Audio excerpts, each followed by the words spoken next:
I'm Jackie Knowles of Glasswork Pixie, partnering with Oceanside Glass and Tile to bring you this instructional Fusing Fundamentals video series. Welcome to Lesson 5, where I'll give you an overview of different types of accessory glasses, explain the unique looks and textures they can produce, and demonstrate techniques for adding them into fusing projects. Frit is glass that has been broken up or ground into small pieces. Oceanside compatible glass frit comes in several different grain or particle sizes. Powder, which is like a dust. Fine, which is akin to granules of sand. Medium, which is made up of tiny shards. And coarse, which is made up of large chunks. Each of these different sizes will produce a unique look when fired onto other glass, and will produce further differences depending on the temperature they're fired to. Powder frit is so small that it can be applied in thin enough coats to create light tints or even ombre effects. Fine and medium frits stand out more obviously and can create interestingly rough textures when they're not fully fused. Coarse frits are large enough to stand out on their own as individual shapes within a design. Before discussing how frit can be applied to a project, it should be noted that since powder frit is so fine, the granules can float up into the air at even the tiniest disturbance, where they're then at risk of being inhaled. To avoid breathing in these dangerous little bits of glass, a respirator with P100 particulate filters should always be worn when working with powder frit. It's also a good idea to work in a well-ventilated area and use a shop vac with a HEPA filter to clean up your workspace after you've finished. If you don't have access to a vacuum with a high-grade filter, clean up your space by wet wiping as opposed to sweeping, since a dust brush may actually kick up more particles into the air than it collects. Frit can be applied to a project in a nearly unlimited number of ways. Because it's so fluid, you can shift it around with brushes in an organic, painterly style. You can pour it into various applicators and disperse it more precisely. You can also try using a small strainer to sift it over top of other objects and leave behind shaped outlines. Because frit granules are not round, you may be surprised to find that they have strong sticking power once applied, even if the glass they're on is tilted. This means fritted projects can generally be carried to the kiln without worry of their scattering everywhere. But a thin layer of adhesive can also be applied first to better control the areas frit sticks to. Oceanside Glass and Tile recommends Clear Fire brand adhesive as a good option specifically for working with frit. Stringers are very long, thin strands of glass available in various opalescent and transparent colors. Oceanside compatible stringers are about 1.1 millimeters in diameter and 17 inches long. They come in these 5-ounce tubes that hold around 95 to 100 stringers each. Not surprisingly, stringers are perfect for adding long, straight lines to designs. However, they can also be broken up to create shorter segments and dots, or even bent under heat to create curves and more organic shapes. Unlike powdered frit, you don't have to be concerned about breathing in small stringer bits. You do, however, have to be concerned about those small bits flying into your face as you cut them.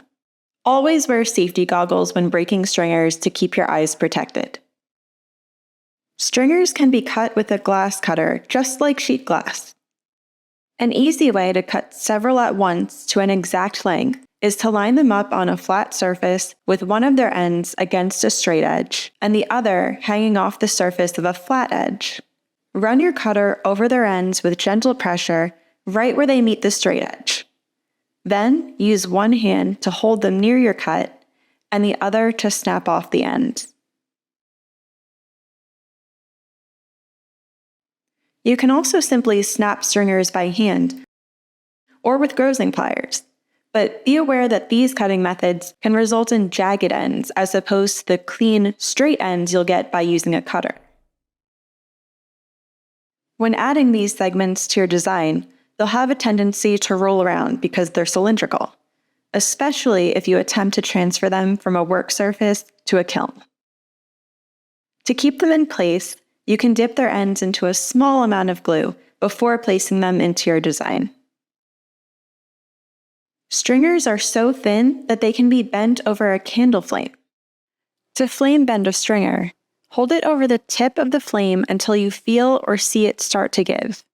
Once it softens, apply gentle pressure to bend it to the angle you want, or tilt it to let it shape under gravity.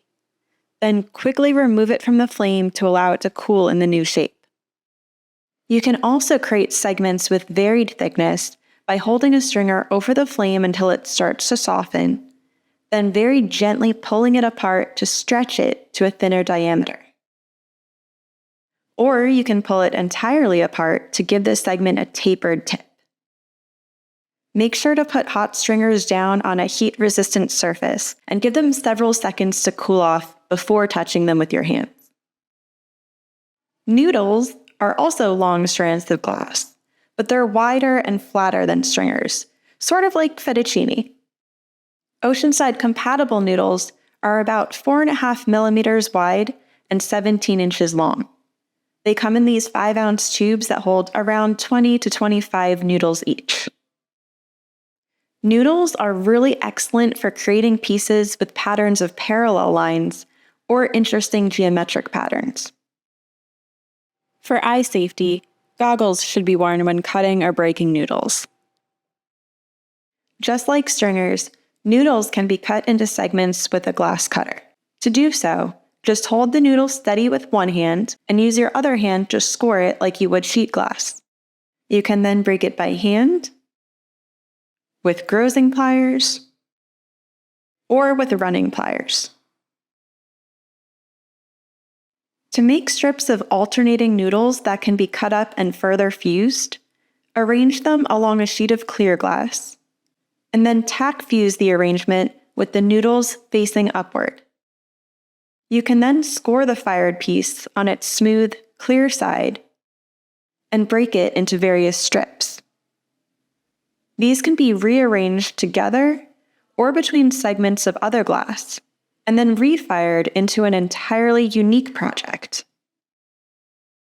Noodles can also be flame bent just like stringers, but their wider thickness means they take longer to heat up and are a little trickier to manipulate into complex shapes. Rods are pencil-thick cylinders of glass. They're traditionally used by glass blowers, but they can also be used by fusers to create bold details. Oceanside compatible rods are about 6 millimeters in diameter and 20 inches long. They come in 4-pound bundles that contain around 48 rods each. Similar to stringers and noodles, rods are great for creating straight lines or geometric patterns. However, since they're so much thicker in diameter, they create much bolder lines and dots. As with stringers and noodles, goggles should be worn when cutting and breaking rods, and they can be cut into segments in just the same way. Tile nippers are an especially useful tool for cutting through the cylindrical shape of rods. Since a single rod is as thick as 2 layers of sheet glass, about 6 millimeters, they can be incorporated alongside elements of 2-layer projects. They can also be arranged on just a single piece of sheet glass, but keep in mind that the overall thickness of such a project will be greater than the 6 millimeters that glass naturally equalizes toward, and so will expand during firing if not constrained in some way. In Lesson 4, we learned that in order to create a piece that retains nearly the same size and shape before and after firing, projects should be made with a consistent 6 millimeter thickness, or in other words, with an even 2 layers of standard sheet glass. So does this mean you can't add accessory glass on top of a 6 millimeter project? Nope. As long as you don't overdo it, most accessory glasses, with the exception of rods, are small enough that they can be applied atop layers of sheet glass without significantly impacting the piece's volume. However, be aware that bits placed very close to the edge of other glass layers may have a negative effect on your project. If a piece is too close to the edge, there's a risk it may shift or fall off of the project entirely as the edges soften during firing, or it may deform the project by creating an outward bulge, especially if the project is brought to a full fuse. This could create an interesting look, but if it's not what you want, try to keep all glass pieces about 1/4 to 3/4 inches away from the project perimeter, depending on how intensely you're planning to fire it. Although glue makes it easy to carry a project from a work surface to the kiln, as it boils off at high temperatures during firing, it can create small air movements that may shift glass out of position. Depending on the glue used, it can also leave behind a residue that causes discoloration of certain glasses. I personally like to avoid all glue by building projects directly within my kiln whenever possible. But if you need it, Oceanside Glass and Tile suggests using just tiny pinpoints and recommends Elmer's brand school glue as a suitable option for most cases. Remember that like full glass sheets, accessory glasses will produce different aesthetics when fired to different temperatures, so you can have some fun experimenting with the different looks of each in the tack, contour, and full fuse ranges.